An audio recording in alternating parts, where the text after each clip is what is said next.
بكام المانجا؟ ب20. 20 جنيه حلوه ولا لا؟ حلوه دي، الفونس دي ممتازه. يعني ادوق؟ دوقي. طب عقبال ما ادوق المانجايه عايزاك تدور لي جوه دماغك كده على معلومه. ايه الحيوان اللي بيفضل ينمو طول عمره؟ يفضل ينمو من وهو صغير لغايه ما يخلص. حيوان. كائن حي. كائن حي. انا هاكل مانجا وانت فكر، اوكي؟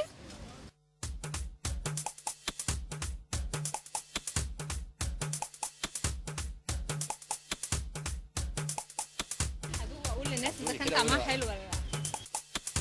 الفونس قلت؟ الفونس. طب قول ايه الكائن؟ كائن حي. اي حيوان بينمو. يفضل يكبر؟ لا، لحد سن معين. طب تعالى نشوف الفاكهه اللي ورانا ايه ونشوف موضوع الكائن ده. كمثرى. لا قولي اسعار. اسعار دي ب30 وده ب20 وكريز 22 والتفاح 16. انت متاكد ان ده كريز؟ كريز انا ما بصدقش الا لما ادوق. يا جماعه احنا بنغسل الحاجه، لازم نغسل الحاجه قبل ما ناكلها، اوعى حد يعمل زيي. كريز ولا مش كريز؟ لا كريز فعلا. كائن حي بينمو. لا انا اديتك وقت كتير قوي. في سؤال تاني طيب؟ لا هو السؤال ده بس. هو ده ايه؟ تفاح. يا شيخ. ده ايه ده؟ ده عنب. عنب؟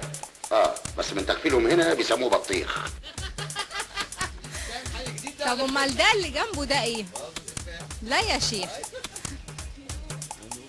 ده كمان تفاح؟ ده تفاح مصري ولا لبناني؟ ده امريكاني. يعني انا لو كلته هتكلم انجليزي؟ لا امريكاني. تكلمي امريكاني.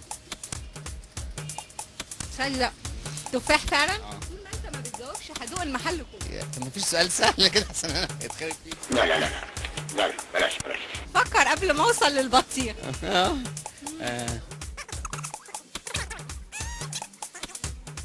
ده ايه؟ ده موز. لا يا شيخ مش معقول، هو الموز بيبقى شكله كده؟ ادينا اتعرفنا على الموز المره دي، المره الجايه ندوقه. برقوق. لا وريني كده. ده برقوق. اوعى تفتكر ان السؤال ملوش اجابه واحنا بنضحك عليك عشان ندوق، السؤال ليه اجابه.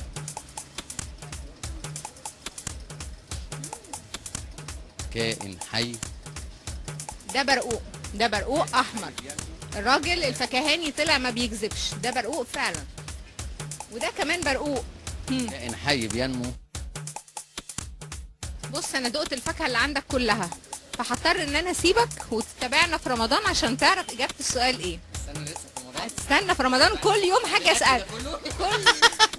كل يوم حاجه اسالك وادوق. ده مش فيومي. فيومي عندك اهو ب 15. لا مش قد كده.